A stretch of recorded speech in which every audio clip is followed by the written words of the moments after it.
First and foremost, I want to give all praises and glory to Yahweh, Ba'ashem Yahushua, Ba'ashem Kakodash. Double honors to the apostles of Great Millstone who rule well, and peace and salutations to the elders and Akim pushing this truth and truth and sincerity, and to the elect who are receiving this truth. I say grace be unto you. I'm the brother Kahan from the GMS Dallas camp, coming to you today with a quick little lesson on an article that I just found. And basically, it's just going into how Esau primarily tries to rewrite history so that his legacy can live on, so that the generations that come after will always look favorably on him and look favorably on his system, right? So this is just a quick article I'm going to bring out a couple of precepts, and hopefully this is be edifying to the flock.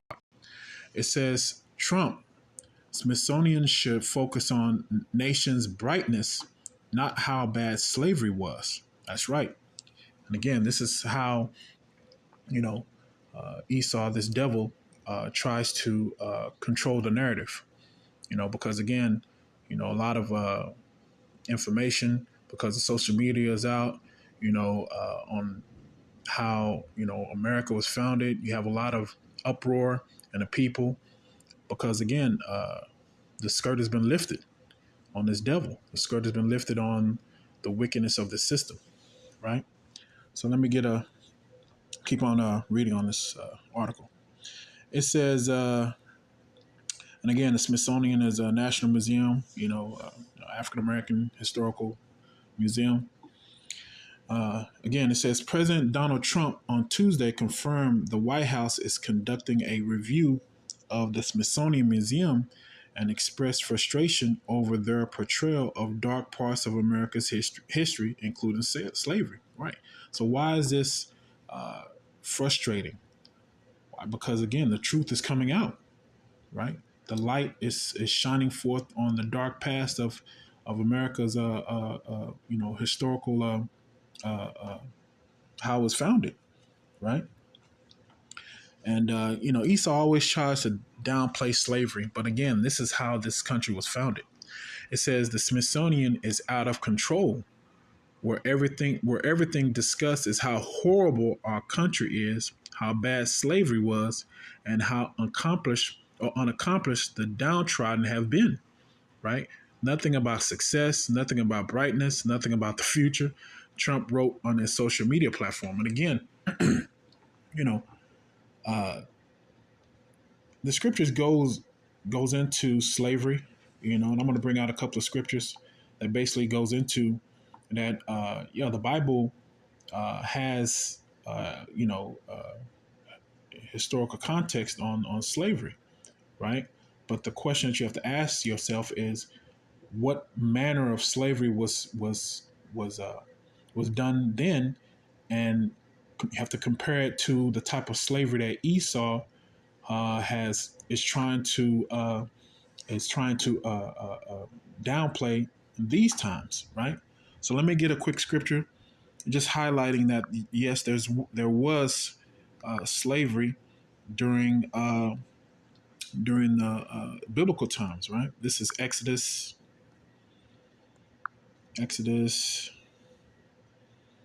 chapter 21, verse 16.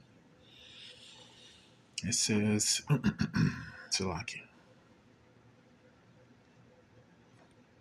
it says, and he that stealeth a man and selleth him, if he be found in his hand, he shall surely be put to death. And again, we have to understand the law, statutes, and commandments were given to Moses to give to the Hebrew Israelites as they exodus or came out of the bondage of Egypt. And again, they were promised a new land, right? And the laws were given to them to regulate themselves, right? And again, during the time of Egypt, there were slaves. You had Hebrews that owned other Hebrews. I'm sure if you watched the Ten Commandments, you remember the the character by the name of Dathan. He was a Hebrew, but again, he found favor in the eyes of Pharaoh, and he owned slaves, right? So as he exodus out of Egypt, he maintained his wealth. So that means also he had slaves. So the point of the matter that I'm trying to bring out is that the Most High gave us laws, statutes, and commandments on how to regulate, slaves, and those slaves were fellow, Hebrews, right? So let's go to Leviticus chapter 25, verse 39, right? Right. So let me start at the top, give it context. And the Lord spake unto Moses in Mount Sinai, saying, Speak unto the children of Israel, and say unto them, When ye come into the land which I give you, then shall the land keep a Sabbath unto the Lord. So these were, again, laws, statutes, and commandments that were given to our forefathers on how to regulate themselves. Right. So as you jump down to verse 39, right, just skim real quick. Verse 39, and this is dealing with slavery, right? It says, And if thy brother that dwelleth by thee be waxen poor and be sold unto thee, thou shalt not compel him to serve as a bondsman servant. That's right. So you're not going to treat poorly, right? The laws that were given to us were basically regulated and gave us instructions on how we should treat our slaves. How we should treat our and those slaves could be fellow Hebrews, right? And a lot of times, if those Hebrews didn't have any type of wealth, they could sell them their labor or sell themselves into slavery for a certain amount of time. Basically, it was what amount of 6 years, right? Let me get another scripture that can back that up real quick. That Deuteronomy 15 and 12. Hold on.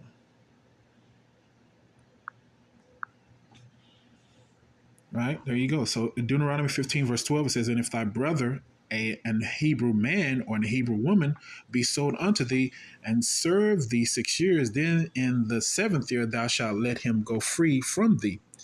And verse 13, And when thou sendest him out free from thee, thou shalt not let him go away empty. That's right. So the fact that he served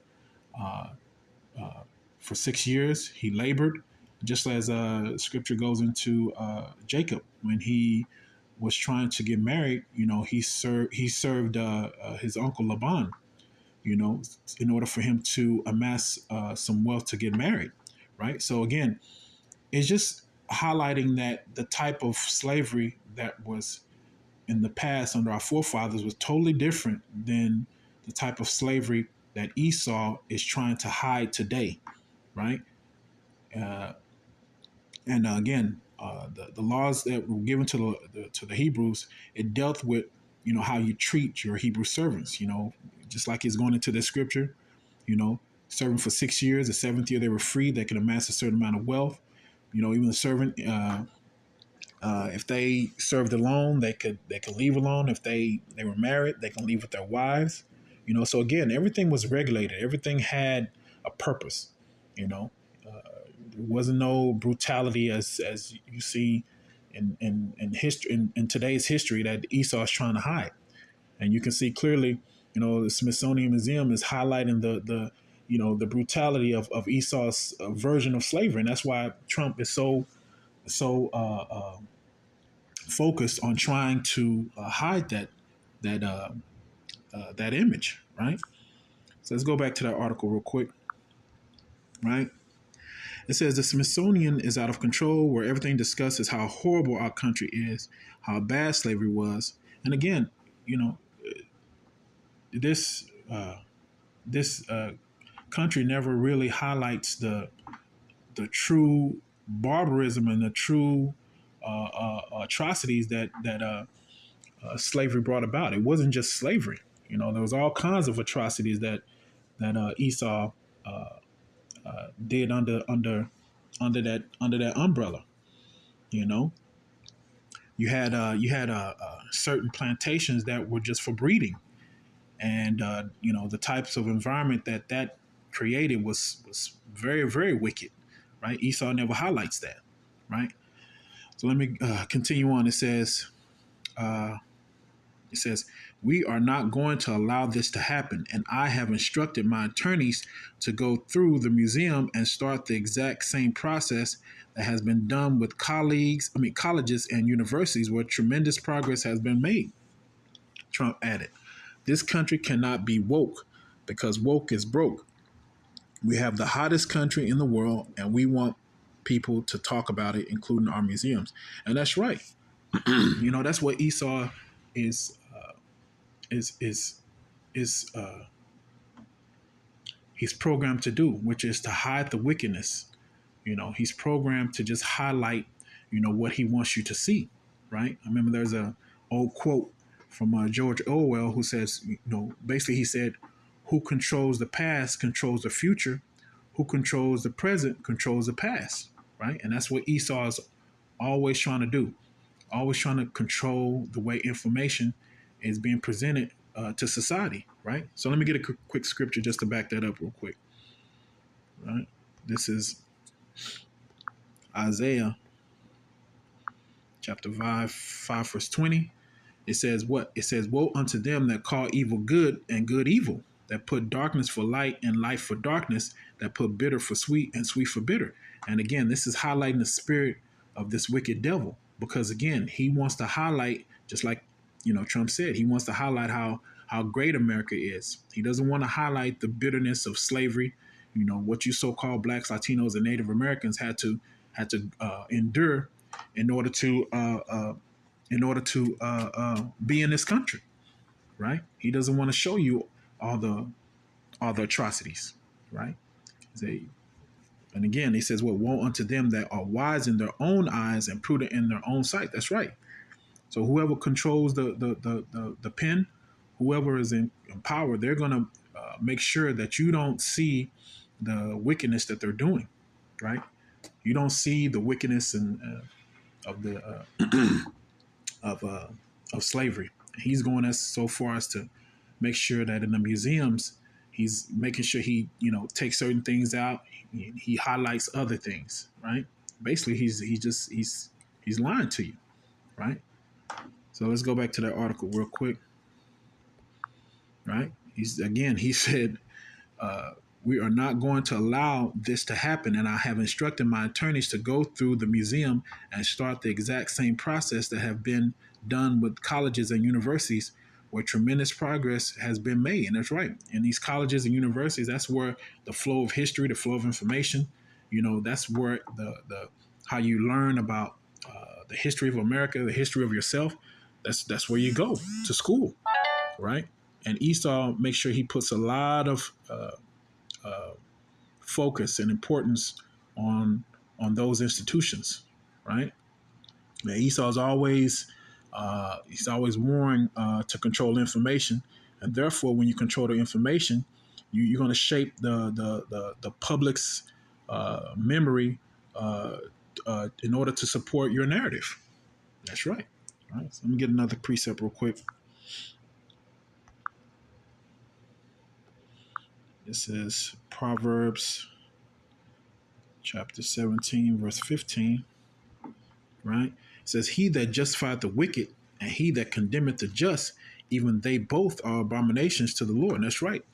And, Yahweh Bashim Yashai is watching all this. The angels of the Lord are watching and reporting on what this devil is doing in order to maintain his power. Right? So that's what Esau has been trained, has been actually programmed to do. That's why you have that's why you have a lot of Americans talking about we have to take back America. We have to get our country back. And you're seeing not only just the rhetoric, you're also seeing the power and the military might that Esau is using to remove our Issachar our brethren. He using ICE. Have all these military programs focused on removing you so-called blacks, Latinos, and Native Americans. And believe you me, Jake, you're next. And you see that right now, what's happening in Washington, D.C., right? That's a part of Esau's controlling the narrative, right? As much as he's removing, you know, information and artifacts from the museum, he's physically removing you so-called blacks, Latinos, and Native Americans as well, right? You see? Let me get another precept real quick, and I'll close it out. This is Romans chapter 1, verse 18, right? It says, let me see. For the wrath of Yahweh is revealed from heaven against all ungodliness and unrighteousness of men who hold the truth in unrighteousness. That's right. That's what Esau is doing. He's holding the truth in unrighteousness, right? By removing all the facts and all the historical evidence of who he is, right? He's trying to portray himself in a certain way, right? He's trying to portray America as being, this great, country, whereas it was founded off of rape, robbery, and murder, right? And Esau is holding this truth in unrighteousness. You know, that's the Esau's version of truth is actually lies, but you see what he's doing. You see, right? And that's very, very ungodly to believe in a system that upholds wickedness and unrighteousness, right? And it's very, again, if you're denying the fact that you so-called blacks, Latinos, and Native Americans were used and exploited, you know, for Esau's, pleasure as far as gaining all this wealth, you know, that's unrighteous. And the Most High has a consolation. He has a judgment for that, you know, and that's what the men of the Lord are preaching on the highways and byways, you know, declaring that there's a judgment, there's a power that has the authority, to remove, you so-called you so-called whites from power because of your unrighteous dealings, right? So anyway, just wanted to touch on that article, just some highlight, certain things as far as what's happening, and just again wanted to hopefully just to say this. Hopefully, this is edifying to the flock. I want to give all praises and glory to Yahweh, Ba'ashem Yahushua, Ba'ashem Kakadash. Double honors to the apostles of Great Millstone who well. Peace and salutations to the elders and Akim pushing this truth and sincerity, and to the elect who are receiving this truth. I say shalom. I say peace unto you, and abal babal. Kwame Ashirala.